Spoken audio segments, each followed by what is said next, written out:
Why did the United States attack Libya, Iraq, Afghanistan, and Yemen?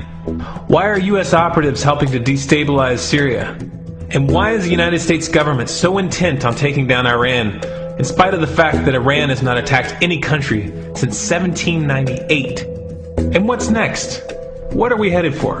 When you look at the current trajectory that we're on, it doesn't make any sense at all if you evaluate it based on what we're taught in school.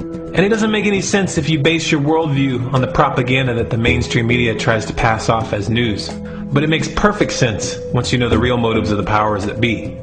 In order to understand those motives, we first have to take a look at history. In 1945, the Bretton Woods Agreement established the dollar as the world reserve currency, which meant that international commodities were priced in dollars.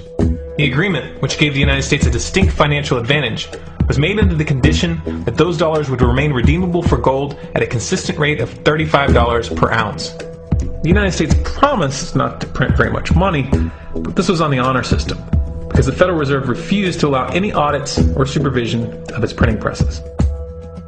In the years leading up to 1970, expenditures in the Vietnam War made it clear to many countries that the U.S. was printing far more money than it had in gold. And in response, they began to ask for their gold back. This, of course, set off a rapid decline in the value of the dollar. The situation climaxed in 1971 when France attempted to withdraw its gold and Nixon refused. On August 15th, he made the following announcement. I have directed the Secretary of the Treasury to take the action necessary to defend the dollar against the speculators. I have directed Secretary Connally to suspend temporarily the convertibility of the dollar into gold or other reserve assets, except in amounts and conditions determined to be in the interest of monetary stability and in the best interest of the United States. This was obviously not a temporary suspension, as he claimed, but rather a permanent default. And for the rest of the world who had entrusted the United States with their gold, it was outright theft. In 1973, President Nixon asked King Faisal of Saudi Arabia to accept only U.S. dollars as payment for oil and to invest any excess profits in U.S. Treasury bonds, notes, and bills. In return, Nixon offered military protection for Saudi oil fields. The same offer was extended to each of the world's key oil-producing countries, and by 1975, every member of OPEC had agreed to only sell their oil in U.S. dollars. The act of moving the dollar off of gold and tying it to foreign oil instantly forced every oil-importing country in the world to start maintaining a constant supply of Federal Reserve paper. And in order to get that paper, they would have to send real physical goods to America. This was the birth of the petrodollar. Paper went out, everything America needed came in, and the United States got very, very rich as a result. It was the largest financial con in recorded history.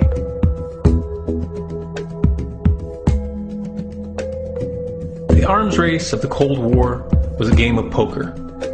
Military expenditures were the chips, and the U.S. had an endless supply of chips. With the petrodollar under its belt, it was able to raise the stakes higher and higher, outspending every other country on the planet, until eventually U.S. military expenditures surpassed that of all other nations in the world combined. The Soviet Union never had a chance. The collapse of the communist bloc in 1991 removed the last counterbalance to American military might. The United States was now an undisputed superpower with no rival. Many hoped that this would mark the beginning of a new era of peace and stability. Unfortunately, there were those in high places who had other ideas. Within that same year, the U.S. invaded Iraq in the first Gulf War. And after crushing the Iraqi military and destroying their infrastructure, including water purification plants and hospitals, crippling sanctions were imposed which prevented that infrastructure from being rebuilt.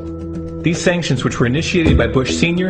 and sustained throughout the entire Clinton administration, lasted for over a decade and were estimated to have killed over 500,000 children. The Clinton administration was fully aware of these figures. We have heard that 500,000 children have died. I mean, that's more children than died in Hiroshima. And you know, is the price worth it? I think this is a very hard choice, but we think the price is worth it. Miss Albright, what exactly was it that was worth killing 500,000 kids for? In November of 2000, Iraq began selling its oil exclusively in euros. This was a direct attack on the dollar and on U.S. financial dominance, and it wasn't going to be tolerated. In response, the U.S. government, with the assistance of the mainstream media, began to build up a massive propaganda campaign claiming that Iraq had weapons of mass destruction and was planning to use them.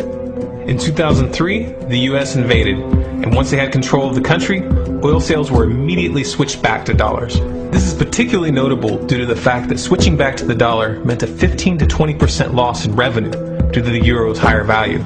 It doesn't make any sense at all unless you take the petrodollar into account. So I came back to see him a few weeks later, and by that time we were bombing in Afghanistan. I said, "Are we still going to war with Iraq?" And he said, "Oh, it's worse than that." He said, he reached over on his desk, he picked up a piece of paper, he said, I just got this down from upstairs, meaning the Secretary of Defense's office today, and he said, "This is a memo that describes how we're going to take out 7 countries in 5 years, starting with Iraq and then Syria, Lebanon, Libya, Somalia, Sudan, and finishing off Iran. Let's take a look at the events of the past decade and see if you see a pattern. In Libya, Gaddafi was in the process of organizing a bloc of African countries to create a gold-based currency called the dinar, which they intended to use to replace the dollar in that region. U.S. and NATO forces helped destabilize and topple the Libyan government in 2011, and after taking control of the region, U.S. armed rebels executed Gaddafi in cold blood and immediately set up the Libyan Central Bank. Iran has been actively campaigning to pull oil sales off of the dollar for some time now, and it has recently secured agreements to begin trading its oil in exchange for gold. In response, the U.S. government, with mainstream media assistance, has been attempting to build international support for military strikes on the pretext of preventing Iran from building a nuclear weapon. In the meantime, they established sanctions which U.S. officials openly admit are aimed at causing a collapse of the Iranian economy. Syria is Iran's closest ally, and they are bound by mutual defense agreements. The country is currently in the process of being destabilized with covert assistance from NATO, and though Russia and China have warned the United States not to get involved, the White House has made statements within the past month indicating that they are considering military intervention. It should be clear that military intervention in Syria and Iran isn't being considered. It's a foregone conclusion, just as it was in Iraq and Libya. The U.S. is actively working to create the context which gives them the diplomatic cover to do what they already have planned. The motive for these invasions and covert actions becomes clear when we look at them in their full context and connect the dots. Those who control the United States understand that even if a few countries begin to sell their oil in another currency, it will set off a chain reaction and the dollar will collapse. They understand that there is absolutely nothing else holding up the value of the dollar at this point, and so does the rest of the world. But rather than accepting the fact that the dollar is nearing the end of its lifespan, the powers that be have made a calculated gambit. They have decided to use the brute force of the U.S. military to crush each and every resistant state in the Middle East and Africa. That in itself would be bad enough, but what you need to understand is that this is not going to end with Iran. China and Russia have stated publicly and on no uncertain terms that they will not tolerate an attack on Iran or Syria. Iran is one of their key allies, one of the last independent oil producers in the region, and they understand that if Iran falls, then they will have no way to escape the dollar without going to war. And yet the United States is pushing forward in spite of the warnings. What we are witnessing here is a trajectory that leads straight to the unthinkable. It's a trajectory that was mapped out years ago in full awareness of the human consequences. But who was it that put us on this course? What kind of psychopath is willing to intentionally set off a global conflict that will lead to millions of deaths just to protect the value of a paper currency? It obviously isn't the president. The decision to invade Libya, Syria, and Iran was made long before Obama had risen to the national spotlight. And yet, he's carrying out his duty just like the puppets that preceded him. So who is it that pulls the strings?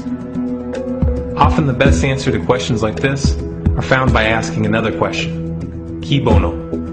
Who benefits? Obviously those who have the power to print the dollar out of thin air have the most to lose if the dollar were to fall. And since 1913, that power has been held by the Federal Reserve. The Federal Reserve is a private entity owned by a conglomerate of the most powerful banks in the world. And the men who control those banks are the ones who pull the strings. To them, this is just a game. Your life and the lives of those you love are just pawns on their chessboard. And like a spoiled 4-year-old who tips the board onto the floor when they start to lose, the powers that be are willing to start World War III to keep control of the global financial system. Remember that when these wars extend and accelerate. Remember that when your son or your neighbor's son comes back home in a flag-draped coffin. Remember that when they point the finger at the new boogeyman, because the madmen who are running this show will take this as far as you allow them to. So how much time do we have left? It's a question I hear constantly, but it's the wrong question. Asking how much time we have left is a passive posture. It's the attitude of a prisoner who's waiting to be taken out to a ditch and shot in the back of the head. What are our chances? Can we change course? Also the wrong question. The odds don't matter anymore. If you understand what we're facing, then you have a moral responsibility to do everything in your power to alter the course that we're on, regardless of the odds. It's only when you stop basing your involvement on the chances of success that success actually becomes possible. To strip the ill-begotten power from the financial elites and to bring these criminal cartels to justice will require nothing less than a revolution. The government is not going to save us. The government is completely infiltrated and corrupt to the core. Looking to them for a solution at this point is utterly naive. There are 3 stages of revolution, and they are sequential. Stage 1 is already underway. Stage 1 is the ideological resistance. In this stage, we have to actively work to wake up as many people as possible about what is happening and the direction we're headed. All revolutions originate from a shift in the mindset of the population, and no other meaningful resistance is possible without it. Success in this stage of the game can be measured by the contagion of ideas. When an idea reaches critical mass, it begins to spread on its own and seeps into all levels of society. In order to achieve that contagion, we need more people in this fight.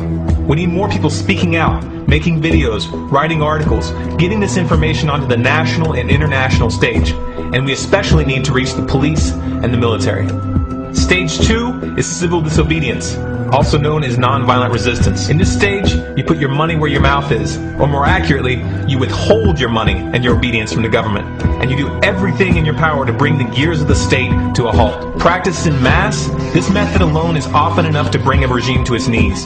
However, if you fail at this stage, Stage 3 is inevitable. Stage 3 is direct physical resistance. Direct physical resistance is the last resort, and it should be avoided and delayed as long as possible. And it should only be invoked after all other options have been thoroughly exhausted. There are those who talk tough and claim that they will resist when the time comes. But what those people fail to realize is that if you are inactive during the first 2 stages and save your efforts for the last resistance, then you will fail. When the Nazis were moving door to door, dragging people out of their homes in Germany, that was the time to fight back physically. But due to the lack of ideological resistance and civil disobedience leading up to that moment, even an armed uprising would have likely failed at that point.